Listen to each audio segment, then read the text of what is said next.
నీట్లో మంచి ర్యాంక్ రాని విద్యార్థులకు బెస్ట్ ఆప్షన్ సిఎస్ఈఎంఏ కోర్సులు అడ్మిషన్స్ జరుగుతున్నవి. నమస్తే, మీరు చూస్తుంది సుమన్ టీవీ. నేను మీ కీర్తి. నాతో పాటు ప్రముఖ ఆస్ట్రాలజర్ బ్రహ్మశ్రీ గోరుగుంట్ల సురేష్ బాబు గారు ఉన్నారు. నమస్తే సురేష్ బాబు గారు. కీర్తి గారు నమస్కారం అండి. జూన్ నెలలో కర్కాటక రాశి వారికి ఎలా ఉంటుందండి? సో మనం కర్కాటక రాశిలో ఈ మంత్ కొంచెం ఛాలెంజింగ్గా ఉంటుంది, జాగ్రత్తగా ఉండాలండి వీళ్ళు కర్కాటక రాశి వాళ్ళు. డీటెయిల్స్ చూద్దాం ఏంటనేది. ఫస్ట్ పునర్వసు 4వ పాదం, పుష్యమి 1, 2, 3, 4 పాదాలు, ఆశ్లేష 1, 2, 3, 4 పాదాలు అంతా మనకి కర్కాటక రాశిలో ఉంటాయి. మనం పేరు బలం ప్రకారం కనుక చూసుకుంటే హీ, హూ, హే, హో, డా, డీ, డూ, డే, డో ఈ అక్షరాలు ఈ పేర్లు కలవాలంతా మనకి కర్కాటక రాశిలో ఉంటారు. మనకి గ్రహస్థితిని బట్టి కనుక మనం చూసుకుంటే, సంచారాన్ని బట్టి కనుక చూసుకుంటే సూర్యుడు సంచారం మిథున రాశిలో ఉన్నారండి 15th నుంచి. బుధుని యొక్క సంచారం కూడా మిథునులో ఉన్నారు. శుక్రుని సంచారం మీనరాశిలో, కుజుడు వచ్చేటప్పుడు సింహరాశిలో ఉన్నారు. ఈ యొక్క గ్రహస్థితి వీళ్ళకి అంత పెద్ద అనుకూలమైనది కాదు అని మనం చెప్పుకోవాలి. పర్టికులర్గా జూన్ 15th తర్వాత జాబ్ విషయంలో వీళ్ళు కొంచెం కేర్ఫుల్గా ఉండాలి. ఎందుకంటే 12వ ఇంట్లో కనుక సూర్యుడు ఉంటే ధనాచ్ఛేదం, విపరీతంగా ధనం ఖర్చు అవుతుంది. రెండోది స్థితి నాశనం, వాళ్ళకున్న పొజిషన్ కూడా కోల్పోయే అవకాశం చాలా ఎక్కువగా ఉంటుంది. వేరే ప్లానెట్స్ కూడా వీళ్ళకి అంత అనుకూలంగా లేకపోవడంతో కొంచెం ఇల్లు జాగ్రత్తగా ఉండాల్సిన టైం అని మనం చెప్పుకోవాలి. మనం డీటెయిల్స్ కనుక చూసుకుంటే సూర్యుడు 12వ ఇంట్లో ఉండటం వల్ల ఏమవుతుందంటే ఇది మిక్స్డ్ రిజల్ట్ ఇస్తుందండి. కొన్ని విషయాల్లో చాలా బాగుంటుంది, కొన్ని విషయాల్లో ఛాలెంజింగ్గా ఉంటుంది. సూర్యుడు 12వ ఇంట్లో ఉంటే మనకి ఏం చెప్తారంటే మహర్షులు, స్వస్థాన నాశనం చైవ. ఇది చాలా చాలా ఇంపార్టెంట్. సూర్యుడు చాలా పవర్ఫుల్గా ఉంటారండి. కొన్ని రాశుల మీద చాలా విపరీతమైన ప్రభావం ఉంటుంది. వీళ్ళకి 12వ ఇంట్లో జూన్ 15th నుంచి చూసుకుంటే, జూన్ 15th నుంచి జూన్ 30th వరకు ఈ 15 days చాలా కాషియస్గా ఉండాలి. పర్టికులర్గా జాబ్ రిలేటెడ్ మ్యాటర్స్లో చాలా కేర్ఫుల్గా ఉండాలి. స్వస్థాన నాశనం చేయవ, పొలిటీషియన్స్ కానివ్వండి, గవర్నమెంట్ అఫీషియల్స్ కానివ్వండి, ఇంకొక ఎవరైనా కానీ ఉన్న పొజిషన్ కోల్పోయే అవకాశం ఎక్కువగా ఉంటుంది. నెక్స్ట్ ఏమంటారంటే బంధురోగ ధన వ్యయం, ధనం విపరీతంగా ఖర్చు పెట్టే అవకాశం ఎక్కువగా ఉంటుంది. ప్రాణ పర్యంత మాపప్తి అవమానం, ప్రాణం పోయేలాంటి సిచ్యువేషన్స్ వచ్చే అవకాశం ఎక్కువగా ఉంటుంది. అవమానం జరుగుతూ ఉంటుంది. నేను ఇందాక చెప్పాను జాబ్ చాలా ఇంపార్టెంట్ కదా. ఒకవేళ జాబ్ పోయిందనుకోండి, అవమానం, ఆ జాబే కనుక మనకు ప్రాణం పోయేలాంటి సిచ్యువేషను. ప్రొఫెషన్ రిలేటెడ్ మ్యాటర్స్లో చాలా చాలా కేర్ఫుల్గా ఉండాలండి. ఎందుకంటే సన్ రిప్రజెంటేషన్ పవర్ అథారిటీ అనమాట. మన పవర్ ఎప్పుడు ఉంటుందండి? మన జాబ్లో ఉన్నప్పుడే. అందుకని ఈ విషయంలో డిస్టర్బెన్స్ అయ్యేది జాబ్ రిలేటెడ్ మ్యాటర్స్లో కేర్ఫుల్గా ఉండాలి. కానీ 6వ ఇంట్లో దృష్టి ఉండటం వల్ల శత్రువులు బాధలైతే ఉండదు, హెల్తీగా ఉంటారు. ఇది సూర్యుడు వల్ల కలిగే మనకి మిక్స్డ్ రిజల్ట్ అని మనం చెప్పుకోవాలి. ఓకే. కుజుడు వీళ్ళకి చాలా ఇబ్బంది పెట్టే పొజిషన్లో ఉన్నారండి. కుజుడు వీళ్ళకి చాలా టఫ్ అయిన సిచ్యువేషన్స్ ఇస్తూ ఉన్నారు. వీళ్ళకి ఎలా విధంగా అంటే అసత్వం సతతం క్లేశ సర్వకార్య వినాశనం సదా దుర్జన సంపర్క భీతి స్యాదు ధనకే కుజ అని చెప్తారు.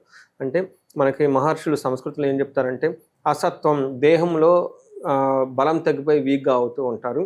తర్వాత సతతం క్లేశ, ఎప్పుడు ఏదో ఒక బాధపడుతూ ఉంటారంట. సర్వకార్య వినాశనం, ఏదైనా కనుక పని చేస్తే అందులో వీళ్ళకి విజయం రాకుండా ఇబ్బంది పడుతూ ఉంటారు. అందుకనే ప్రొఫెషనల్ మ్యాటర్స్లో చాలా చాలా కేర్ఫుల్గా ఉండాలి. సదా దుర్జన సేవ, ఆల్రెడీ ప్రొఫెషనల్ మ్యాటర్స్లో ఇబ్బందులు ఉన్నారు. దీంతో పాటు వీళ్ళకి బ్యాడ్ కంపెనీ కూడా స్టార్ట్ అయిపోతుంది. సో కొన్నిసార్లు వీళ్ళకి బ్యాడ్ కంపెనీ ఓవర్టేక్ చేసి they may neglect they profession job also. అది ఆల్సో ఒక కాజ్ కావచ్చు వీళ్ళకి బయటికి పంపించడానికి. అందుకని కొంచెం వీళ్ళు డిసిప్లైన్డ్గా ఉండి పేషెన్సీగా ఉంటే చాలా చాలా మంచిది. ఈ టైంలో వీళ్ళు మనకి పరిహారాలు చెప్పినట్లు కొన్ని పరిహారాలు కనుక చేసుకుంటే చాలా బాగుంటుంది. తర్వాత మనీ కోల్పోతారు, డిసీజు, అవమానం జరిగే సంఘటనలు ఎక్కువగా ఉంటాయండి. తర్వాత శుక్రుడు అగైన్ వీళ్ళు 10వ ఇంట్లో ఉండటం వల్ల వీళ్ళకి 4th house చూడటం వల్ల ఇది కూడా మిక్స్డ్ రిజల్ట్ అని మనం చెప్పుకోవాలి. వీళ్ళకి ఏమవుతుందంటే వెకలం చైవ, నిస్సత్వం, అర్ధనాశనం, రిపో భయం, స్త్రీ సౌఖ్య మాప్నోతి, స్త్రీ సౌఖ్య హాని మాప్నోతి, దశమే భృగుస్తే అని మనకు చెప్పండి. భృగు గనక అంటే శుక్రుడు గనక 10వ ఇంట్లో ఉంటే ఏమవుతుందంటే వేకులం, మనసులో ఏదో బాధపడుతూ ఉంటారంట. తర్వాత బలం తగ్గిపోతూ ఉంటుంది, శత్రు భయం ఉంటుంది, స్త్రీల వల్ల సుఖం కోల్పోవటం లేదంటే అవమానం జరిగే అవకాశం ఎక్కువగా ఉంటుంది. అదే లేడీస్ గనకైతే జెంట్స్ వాళ్ళ ఆఫీసులో గనక ఎక్కడ ఉంటే వాళ్ళ ద్వారా ట్రబుల్ వచ్చేసి వాళ్ళు అవమానాలుగా ఫీల్ అయ్యే అవకాశం ఎక్కువగా ఉంటుంది. కొంచెం కేర్ఫుల్గా ఉండాలి. వ్యవహారాల్లో అపజయం జరుగుతుంది. డీలింగ్స్ కనుక ఏమైనా చేస్తే అందులో విజయం రాకుండా ఇబ్బంది పడిపోతూ ఉంటారు. ఇది చాలా జాగ్రత్తగా ఉంటుంది. బట్ ఇదే టైంలో వీళ్ళకి ఎడ్యుకేషన్కి సంబంధించి, వెహికల్కి సంబంధించిన విషయాల్లో ఏదైనా కొనుక్కోవాలంటే బాగా వాళ్ళకి ఉపయోగపడుతూ అంటే బెనిఫిట్గా ఉంటుంది. మనం ఇప్పటిదాకా కనుక కేర్ఫుల్గా చూసుకుంటే ప్రతిదీ వాళ్ళకి ప్రొఫెషన్గా లింక్ అయి ఉందండి. 3 గ్రహాలు కూడా, అది మనం సూర్యుడు చూసుకున్నా, కుజుడు చూసుకున్నా, శుక్రుడు చూసుకున్నా, ప్రొఫెషనల్ మ్యాటర్స్లో ముగ్గురు కలిపి నెగిటివ్గా హిట్ చేసే అవకాశం ఎక్కువగా ఉంది. వేదకు గురయ్యే అవకాశం ఉంది, అంటే విపరీతంగా ఏమంటారు శోకానికి గురయ్యే అవకాశం ఎక్కువగా ఉంది. చాలా చాలా కేర్ఫుల్గా ఉండండి. నక్షత్రాల ప్రకారం ఎలా ఉందండి కర్కాటక రాశి వారికి? ఇందులో పునర్వసు, పుష్యమి, ఆశ్లేష 3 నక్షత్రాలు ఉంటాయండి. పునర్వసు నక్షత్రం కనుక చూసుకుంటే వీళ్ళకి లాభప్రదంగా ఉంటుంది, సౌఖ్యంగా ఉంటారు, సంపదలు ఉంటారు, క్షేమంగా ఉంటారు, వస్త్రలాభం ఉంటుంది. బట్ ఎక్కడ ప్రాబ్లం ఉంటుంది అంటే మృత్యు భయము, కలహము, ఈ 2 విషయాల్లో జాగ్రత్తగా ఉండాలి. ఓకే. ఎక్కడో చోట గొడవలు వచ్చేసి దట్ లీడ్స్ టు ఏదో పోతుందేమో, ఓకే మృత్యు అంటే ఆగిపోతుందేమో, ఉంటామో పోతామో, అసలు ఇది ఉంటుందా లేదా అన్న టైప్ సిచ్యువేషన్కి వచ్చేస్తారు.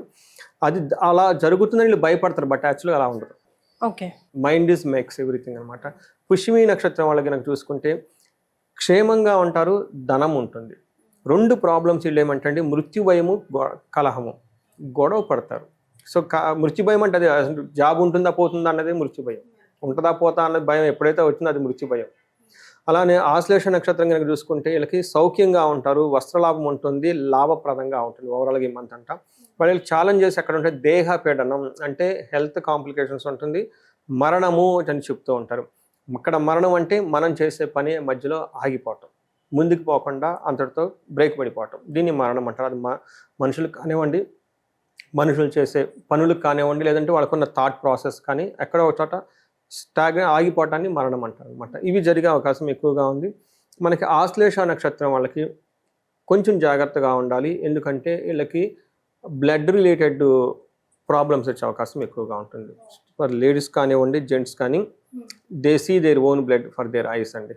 సో ఇది కొంచెం జాగ్రత్తగా ఉండాలి ఆశ్లేష నక్షత్రం. ఓకే. సో వాళ్ళకి లైక్ ఏ రకంగా అయినా బ్లడ్ చూస్తారు, స్పెషల్లీ ఉమెన్ కానివ్వండి, జెంట్స్ కానీ, చిన్న పేపర్ కట్ కానీ ఏదో ఒకటి వాళ్ళ బ్లడ్ వాళ్ళ కలర్ చూసుకుంటారు. మరి ఎలాంటి రెమెడీస్ ఫాలో అవ్వాలి వీళ్ళకి, చాలా ఇంపార్టెంట్ కదా? వీళ్ళకి జాబ్ కొంచెం ప్రాబ్లమాటిక్ అయ్యే అవకాశం ఎక్కువగా ఉంటుంది. వీళ్ళు కంపల్సరీ అండి ప్రతి ఒక్కళ్ళు ఆదిత్య హృదయ స్తోత్రం అని ఉంటుందండి. చాలా భక్తిగా కనుక చదివితే జాబ్ ప్రొటెక్ట్ అవుతుందండి, లేదంటే జాబ్లో ప్రాబ్లం వస్తుంది. చదవడానికి రాదు, మేము వింటామండి అంటే ఆదిత్య ఇన్నా పర్లేదండి, కానీ చదివితే బెస్ట్ అండి. ఇది కూడా ప్రాబ్లం అవుతుందండి. రెమెడీస్ కొంతమంది చెప్పినా చేయకపోవడం అంటే రకరకాల ప్రాబ్లమ్స్ అండి. అలాంటి వాళ్ళకి మీరు చెప్పినట్టు విధంగా మనకి మహాన్యాసపూర్వక ఏకాదశి రుద్రాభిషేకం చేయించుకుంటే చాలా చాలా పవర్ఫుల్. ఓకే. మనం చేయలేనప్పుడు చేసేవాళ్ళని తీసుకొచ్చుకోవాలి.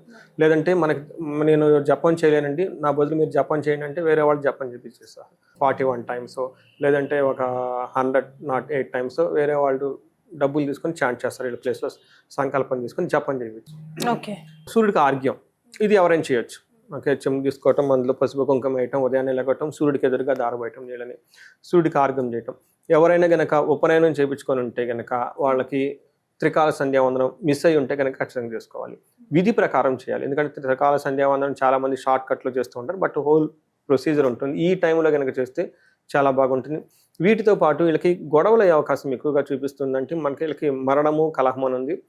ఎవరికైనా కనుక అమృత మృత్యుంజయ పాశుపత అభిషేకం చేసుకున్న, మృత్యుంజయ మంత్రాన్ని జపించుకున్న చాలా బాగుంటుంది. గొడవల నుంచి బయటపడటానికి ఆంజనేయ స్వామికి సంబంధించి మనకి హనుమాన్ చాలీసా చదువుకున్నాం, లేదంటే దుర్గా కవచం చదువుకున్న చాలా పవర్ఫుల్ అండి. దేవీ కవచం చదువుకుంటే ఇంకా దేవీ కవచం చాలా పెద్దది, దుర్గా కవచం చిన్నది, బట్ దేవీ కవచం చదువుకుంటే చాలా చాలా బాగుంటుంది. దీంతో పాటు వీళ్ళకి అమ్మవారికి సంబంధించి చండీ హోమం కానీ, చండీ పారాయణ కనుక చదువుకుంటే ఈ గొడవలు ఇవన్నీ పోయి చాలా బాగుంటారండి. రైట్. కర్కాటక రాశి వారికి జూన్ నెలలో ఎలా ఉంటుందో తెలియజేయడంతో పాటుగా రెమెడీస్ కూడా సూచించారండి. ధన్యవాదాలు. ధన్యవాదాలండి.